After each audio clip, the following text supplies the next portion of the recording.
Mas vamos lá, obrigado queria agradecer, né, ao Fábio, né, em nome da Motor One e da Inside Vis pelo convite. É um prazer poder estar aqui para poder falar de um tema tão importante, né, trazer aqui como que a gente pode protagonizar a transformação e a eletrificação no segmento de veículos, né, comerciais, através do transporte de cargas e de passageiros. Então, para começar esse tema, eu vou começar a pintar um quadro aqui junto com vocês. Eu acho que é muito interessante a gente olhar o cenário socioeconômico, né, inicialmente, para entender o porquê desse papel, né?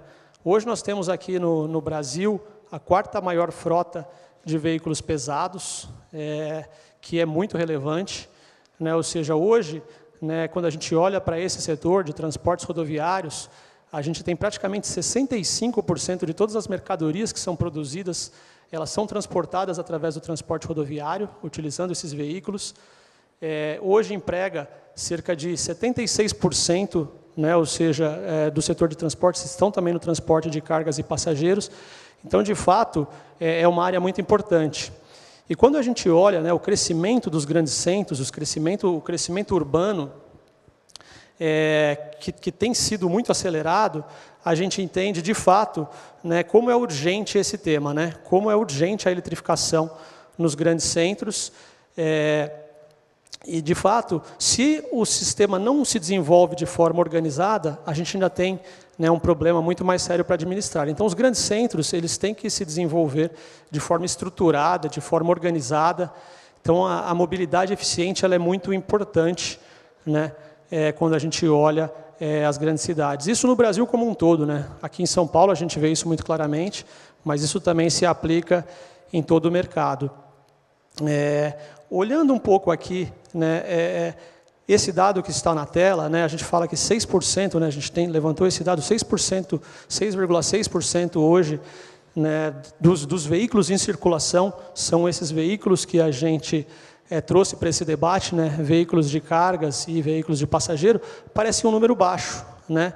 E, de fato, a gente deveria cada vez mais investir para que esse número fosse crescendo, né, mas crescendo com uma solução, né, descarbonizada para que a gente continue tendo todos os benefícios dos grandes centros. Se a gente tiver mais transporte coletivo, né, tiver transportes de carga eficiente, a gente consegue reduzir a quantidade de veículos circulantes nos grandes centros, aqueles veículos individuais, né, aqueles veículos que rodam com uma pessoa só no carro. Então, olhando para o cenário socioeconômico, é uma grande necessidade, de fato, né, a eletrificação desse setor que a gente vem discutindo. E não olhando só pelo setor socioeconômico, né? Se a gente também trouxer o cenário ambiental, isso já foi muito bem explorado hoje pelos colegas aqui que apresentaram, né? Ou seja, 70% das emissões desse setor de transporte vem de caminhões e ônibus, né, veículos comerciais. É muito representativo, são 122 milhões de toneladas de CO2 gerados somente por esse setor, o que ainda reforça ainda mais, né, essa necessidade da gente fazer algo, né, nessa frota, da gente ter um olhar especial para essa frota para conseguir fazer essa transformação.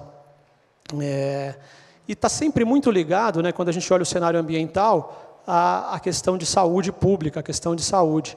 Tem estudos, né, tem eu trouxe na tela aí um estudo da Califórnia que mostra que quanto mais eletrificado estiverem os grandes centros, ou seja, menos geração de CO2, mais descarbonizado for os veículos que rodam, menos doenças respiratórias a gente vai ter nesses grandes centros. Então, está diretamente ligado.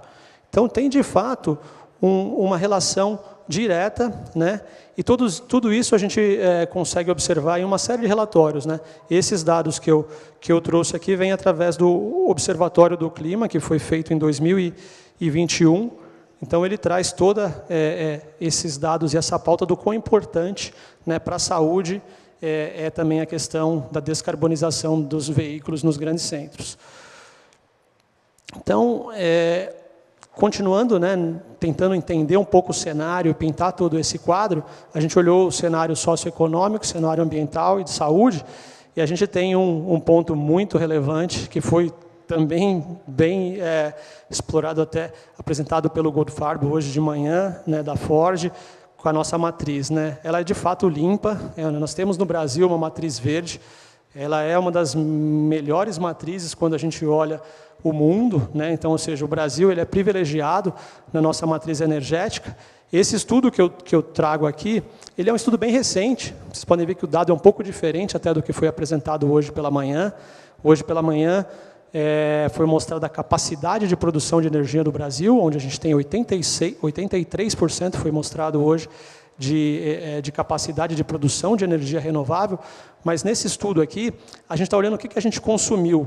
São dados levantados de janeiro a abril desse ano, né, pelo Operador Nacional de Sistemas Elétricos, a ONS, onde mostra que de tudo que foi consumido, da onde que veio essa energia. E nesse estudo, aqui no Brasil, 91% da energia foi proveniente de fontes renováveis.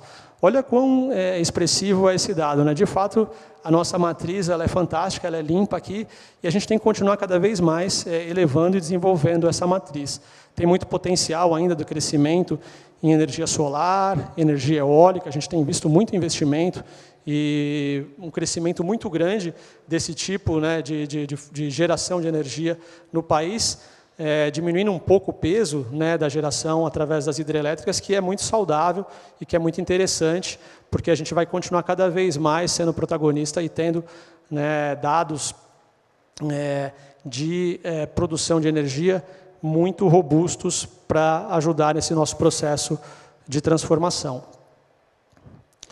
Olhando um pouquinho agora para o Brasil, né, a gente vê que a gente tem condições de tornar esse setor protagonista na transformação. Normalmente, quando a gente pensa nessa transformação, vem na cabeça alguns fatores, alguns motivos. E num estudo também feito pelo Anuário Brasileiro de Mobilidade Elétrica, a gente levantou que os principais fatores, né, que motivam essa transição, essa mudança para a descarbonização e para a eletrificação nesse setor específico que a gente está falando, é a saúde pública e a questão ambiental.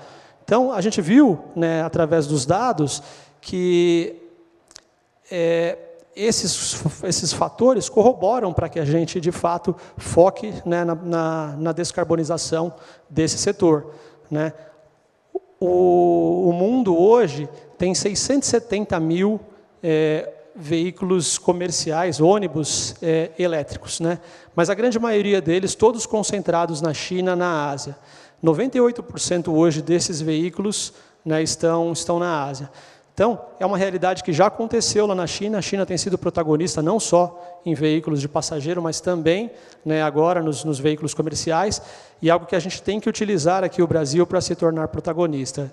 A nossa visão é que para veículos de passageiro, e foi tratado isso muito bem hoje pela manhã, vão existir uma série de outros caminhos para a descarbonização. Mas para veículos comerciais, esses veículos última milha, que a gente tem tratado para transporte de carga e veículos de passageiro, a gente conclui que faz total sentido. Vários países já apresentaram metas agressivas para a eletrificação das suas frotas de ônibus até 2035. Tem países até daqui da América Latina que já apresentaram meta para redução em veículos comerciais, incluindo caminhões, até 2040. Então, é mais um fator, né, que vai puxar essa movimentação para que os veículos que circulam nos grandes centros sejam descarbonizados. Olhando aquele mesmo anuário que eu comentei, de mobilidade elétrica do Brasil, hoje 0,1% da nossa frota de ônibus e caminhões ela é eletrificada. É um número muito baixo, ainda inexpressivo, mas a gente consegue enxergar o potencial todo de crescimento. No estudo, a visão mais agressiva de crescimento para o mercado mostra que em 2030 a gente já vai ter 11% da frota eletrificada. Já é um crescimento expressivo, né? Você sair de praticamente nada para 11% da frota. Para que a gente atinja esse patamar, o estudo mostra que 89% das vendas já serão de veículos elétricos lá em 2030, tá? Falando especificamente desse setor que a gente está tratando. Então, lá em 2030, que está próximo, né, já está aí, nós vamos ter praticamente todos os veículos, né, comerciais para transporte última milha e transporte de passageiro sendo eletrificado, 89% dos licenciamentos. Então, com base em todos esses dados, né, e aí é uma projeção feita pela BorgWarner para enxergar o quanto nós vamos ter de crescimento nesse setor, nós projetamos que esse setor, né, com base no ano de 2022, vai crescer 400%. Então, de fato, é um crescimento super expressivo e que a gente tem que levar em conta quando a gente pensa, né, em eletrificação. O que é interessante também a gente comentar, né? Eu vou dividir agora esse tópico, de fato, com um pouco mais de detalhe na questão do transporte de passageiros, nesse slide, depois no próximo eu trago o transporte de carga, né? Aqui já dizendo que já é uma realidade o transporte de passageiros ser eletrificado, usando o exemplo aqui da cidade de São Paulo, né? Ou seja, já tem uma meta onde até o final de 2024, 20% da frota tem que ser descarbonizada. Então, é um número, né, que tem feito com que todo mundo se movimente para conseguir produzir os ônibus elétricos, os veículos elétricos. Então, é uma realidade que já tem acontecido. A gente enxerga que é possível isso acontecer porque tem fabricantes já instalados aqui no Brasil, uma série de fabricantes, e eu vou poder falar um pouquinho mais para frente também, né, da nossa produção aqui interna de baterias para poder suportar esse crescimento. E o modal, né, de transporte de passageiro, ele é muito factível, além de todos os fatores, porque ele é muito previsível, né? É um modal que você consegue, as frotas conseguem rodar praticamente durante todo o dia, depois você consegue fazer as recargas à noite, então ele é um modal previsível. E, mais recentemente, num estudo feito também pela Unicamp, mostra que esse modal ele é muito aprovado, tanto por motoristas quanto usuários. Às vezes a gente não traz esses temas, mas junto, né, com a eletrificação dos ônibus, ele traz uma série de outros benefícios. E eles reportaram nesse estudo, né, os usuários e os motoristas, que a percepção deles, além, né, ou seja, de você saber que você está andando num veículo elétrico, né, que não produz emissões de CO2, que ele é um veículo silencioso, que não tem vibração. Eles relataram até que você não sente o cheiro, né, do diesel, do combustível, né? E até que você pode utilizar o veículo, né, para se tornar um transporte que você possa até trabalhar dentro do transporte, como a gente vê muito quando a gente vai, por exemplo, para fora do país, se você vai pegar um trem para ir de uma cidade a outra, que você consegue trabalhar tranquilamente por ter todos esses fatores, né, ser silencioso, não ter ruído, não ter vibração, e você conseguir até utilizar de forma mais eficiente o transporte. Então, é muito bem percebido também pelo usuário todos os benefícios que você tem com a eletrificação nesse setor. Olhando o fornecimento, né, na última milha, com rotas pré-definidas, muitas das empresas têm ido para esse caminho por metas ESG. Todas as empresas, né, buscam a sua neutralidade de carbono.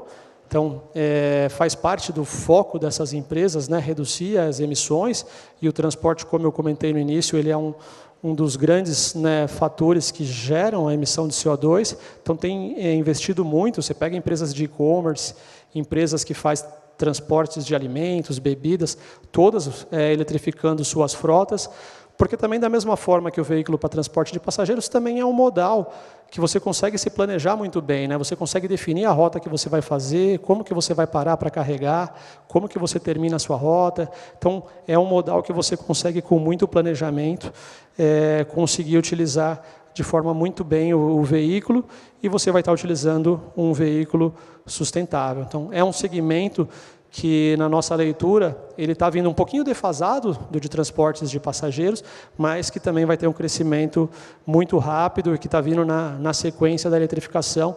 Então, os dois mercados juntos vão trazer muita oportunidade para a nossa região.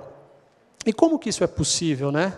Voltando lá no início da nossa apresentação, explicar como que a gente pode tornar isso viável, como que a gente pode protagonizar essa transformação nesse setor, principalmente através do desenvolvimento da tecnologia das baterias, o desenvolvimento tecnológico das baterias. A bateria, ela é hoje, né, dentro de um veículo elétrico, um dos componentes mais importantes, né? Quase com todo mundo que você conversa, né, quando você vai falar de eletrificação, pergunta sobre baterias. Então, quando você fala em eletrificar um veículo, a discussão sobre baterias vem junto. E a gente conseguiu acompanhar a evolução da bateria por muito tempo. A gente fez um levantamento interessante para trazer aqui. A primeira bateria possível de ser recarregada, ela foi inventada em 1869 por um físico francês que inventou uma bateria, né, de chumbo ácido, que é a bateria que a gente conhece hoje, que ainda a gente tem praticamente em todos os veículos convencionais. E olha quanto tempo ela já foi desenvolvida, mais de 160 anos. Então, assim, se levou muito tempo para essa tecnologia se desenvolver. Naquela época, ela era uma bateria que tinha baixa capacidade de armazenamento, né, ela era pesada, então ainda não tinha todos os benefícios, né, que a gente consegue enxergar nas baterias hoje, e por isso que a bateria foi evoluindo muito. Nesse mesmo estudo, a gente encontrou que o primeiro veículo produzido em série, né, em escala, com uma bateria para ser 100% elétrico, foi em 1990. Então, também já não é muito novo, né? Ou seja, a bateria ela já vem sendo utilizada há bastante tempo, mas o que a gente percebe é que nos últimos anos a evolução foi dramática, né? A evolução foi muito grande. Esse veículo que eu citei como exemplo, em 1990, ele tinha uma autonomia, né, na verdade, em energia, falando em energia, ele tinha 16,5 kWh. Hoje em dia, as baterias, né, no exemplo que vocês veem aí na imagem, que é uma bateria produzida pela Borg Warner aqui no Brasil, a gente tem uma energia acumulada nessa bateria, que ela está exposta ali fora, de 98 kWh. Olha o quanto, né, ou seja, de energia a gente consegue armazenar mais hoje em dia.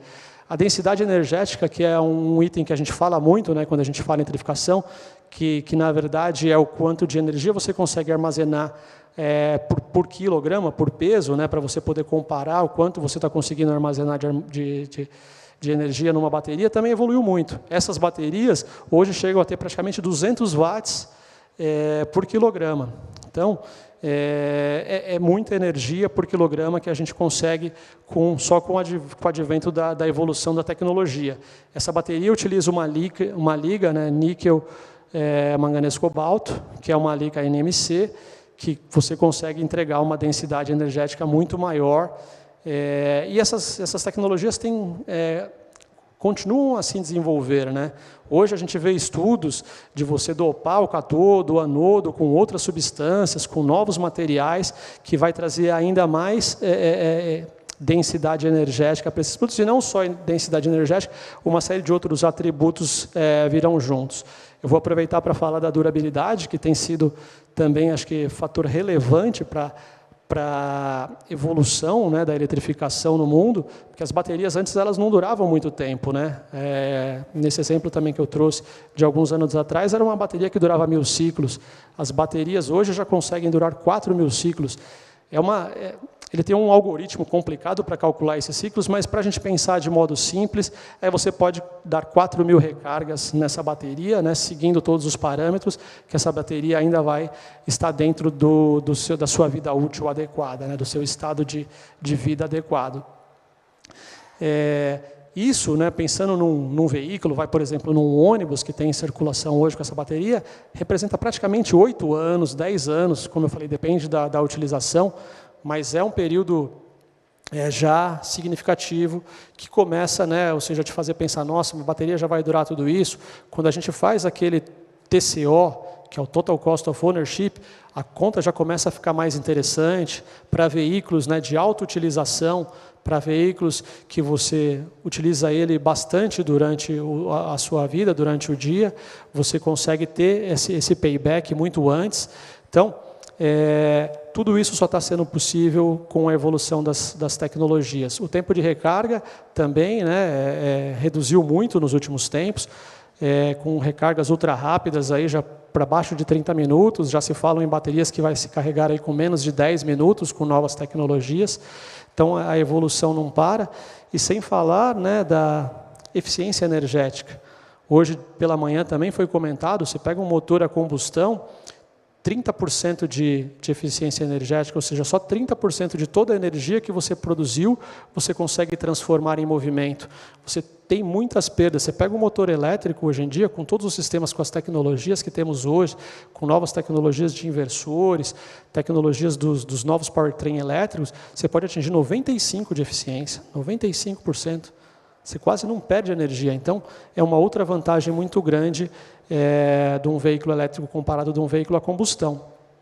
E, por fim, mas não menos importante, né, é a redução do custo. Né?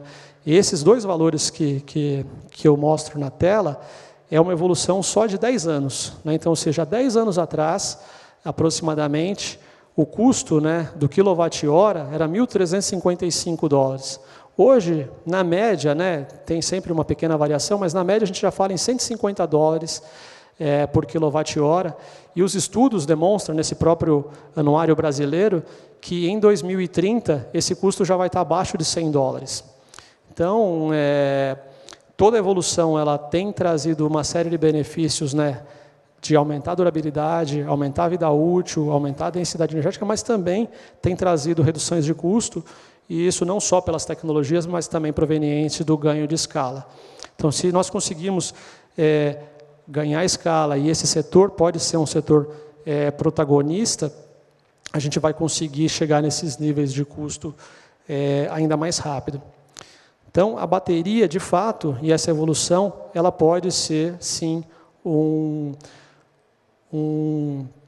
facilitador, vamos dizer assim, para que essa transformação ocorra e que a gente consiga, na verdade, atingir, né, a eletrificação nesse setor cada vez mais rápido.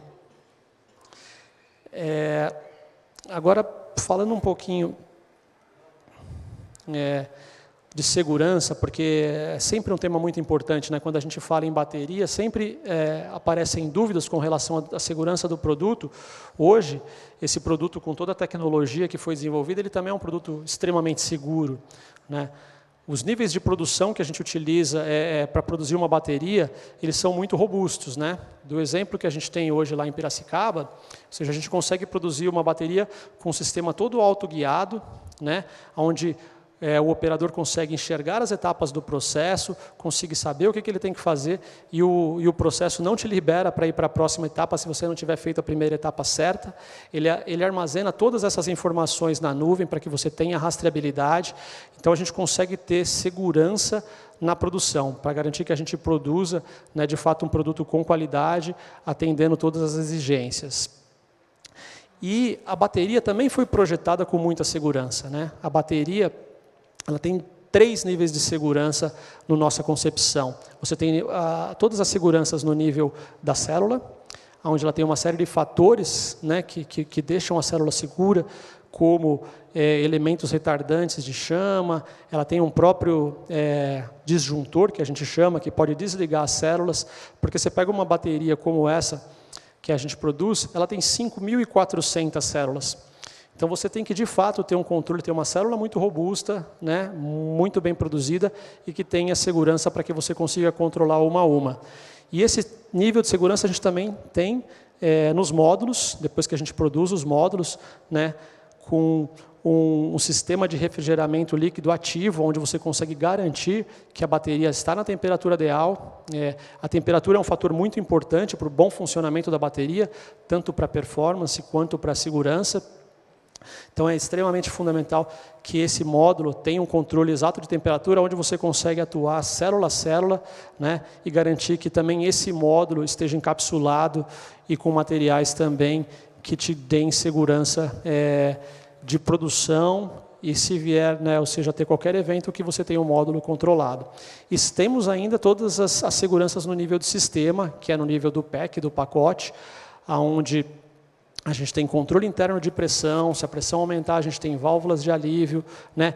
O BMS, que é super importante, que é o sistema de gerenciamento da bateria, né? A gente costuma dizer que é a inteligência da bateria, é o cérebro da bateria, que faz todos os controles, tanto de performance e de durabilidade, mas que ele tem um papel também super importante na segurança. Então, com isso, a gente consegue fechar, né, os níveis de segurança de uma bateria para garantir que ela funcione bem.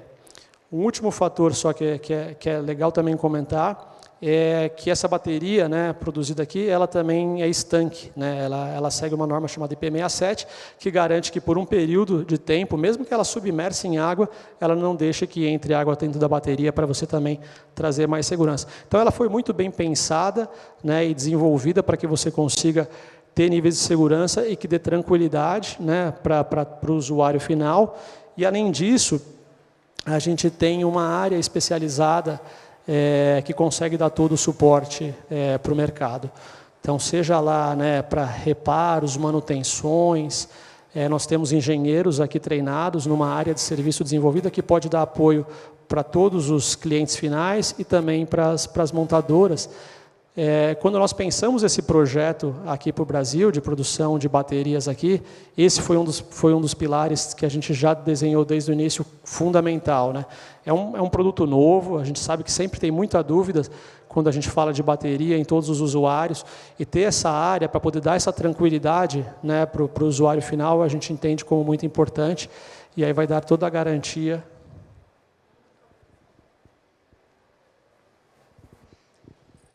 Alô? Ok. E que vai dar toda a tranquilidade para o usuário final. Então, essa área também ela é super importante. E para fechar, eu estou caminhando também para a minha parte final, o nosso olhar para fechar o ciclo de vida da bateria ele é super importante. Mais sustentabilidade, porque o produto ele tem um valor agregado importante, né? A gente sabe disso. E todo usuário fala, tá bom, o que vai acontecer com a minha bateria depois que eu tiver o fim da vida dela e a utilização? Então, nós já pensamos em como fechar esse ciclo, essa economia circular, né, com aplicações para a segunda vida. Então, a principal aplicação que a gente planeja para as baterias como segunda vida são utilizadores em sistemas de recargas estacionários, onde depois dela ter ficado esses 8, 10 anos no veículo, ela pode ser utilizada ainda em estações de recarga por mais de 10 anos, por mais de uma década.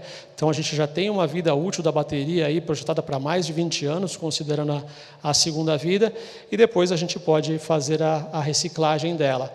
Atualmente, os metais nobres a gente consegue reciclar quase que 100%, mas um pacote de bateria desse inteiro, hoje ele já tem 85% de reciclabilidade, e nos projetos que nós estamos desenvolvendo com a próxima geração de baterias, ele vai ter mais que 95% de reciclabilidade.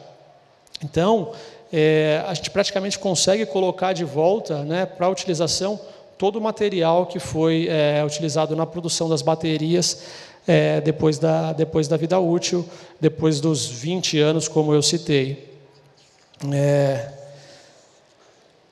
Nosso entendimento também é que essa área ela vai crescer muito nos próximos anos. E isso também é muito interessante quando a gente fala de eletrificação, né?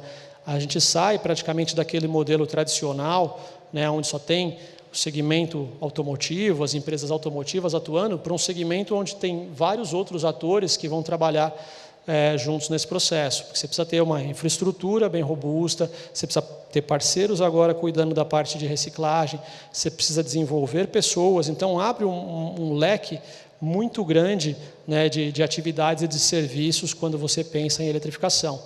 E isso pode trazer oportunidade para várias empresas e para as pessoas, né? O que a gente costuma dizer é que se as pessoas estão, né, ou seja, atentas, preparadas, ela vai encontrar uma série de oportunidades com essa transformação. Então, esse também é um fator muito, muito legal quando a gente fala de todo esse processo de eletrificação. Então, para concluir, eu trouxe esse último slide, que assim, para nós o cenário, pintando todo esse quadro, né, o cenário ele é muito conclusível e demonstra para a gente que, sim, esse setor de transporte de cargas e de transporte de passageiros, ele é viável e ele faz muito sentido de ser eletrificado. O Brasil ele tem total potencial de ser protagonista nessa transformação. Nós temos uma indústria bem desenvolvida, nós temos os minérios todos, falando da bateria, né, e temos condição de produzir não só a bateria completamente, mas todos os outros componentes de um motor elétrico, para que a gente possa, né, junto com as montadoras que já estão produzindo hoje aqui no Brasil, né? Eu diria que é o setor que está com mais produção nacional hoje, é o setor de veículos elétricos para veículos comerciais, né? Principalmente transporte de passageiros atualmente e também agora entrando cada vez mais forte transportes de carga. Então, essa transformação, de fato, tem acontecido muito rápido pela busca, né, de um transporte mais limpo, de um transporte mais sustentável e também de um transporte que dê acesso, né, a essas tecnologias para todo mundo, ou seja, um transporte mais justo. E eu queria reforçar uma mensagem que também já foi dita hoje pela manhã, que, assim, que nós não podemos perder esse bonde, né? A gente não pode deixar passar. O Brasil tem que entrar, de fato, né, nessa transformação, né, para que a gente desenvolva a indústria, para que a gente tenha tecnologia nacional, para que a gente tenha pessoas aqui com conhecimento, para que a gente não possa ficar discutindo daqui a 20, 30 anos que a gente perdeu mais uma oportunidade. Então, é uma oportunidade ímpar que a gente tem, né, de transformar esse mercado e começando pelo setor, né, de veículos comerciais. E eu vou ler aqui o último speech, que eu achei que foi muito bem preparado aqui do material, que faz basicamente todo esse resumo. Que o transporte de carga e passageiros pode ser protagonista na transição para a eletromobilidade. E as diversas razões fazem com que foquemos nesse segmento, desde a representatividade desses modais na descarbonização aos impactos positivos em questões sociais, ambientais e de saúde pública. É estarmos pensando nos serviços que impactam o maior número de pessoas, democratizando esse serviço. É olhar para o país e entender que temos um grande potencial para alinhar o Brasil aos avanços tecnológicos mundo afora, para fomentando nossa indústria e os nossos talentos, e tornar a eletrificação nos veículos comerciais e pesados uma rota de tecnologia, desenvolvimento, modernização, democratização de um transporte mais limpo e sustentável. Então, era isso que eu gostaria de apresentar para vocês. Eu gostaria de agradecer. Muito obrigado.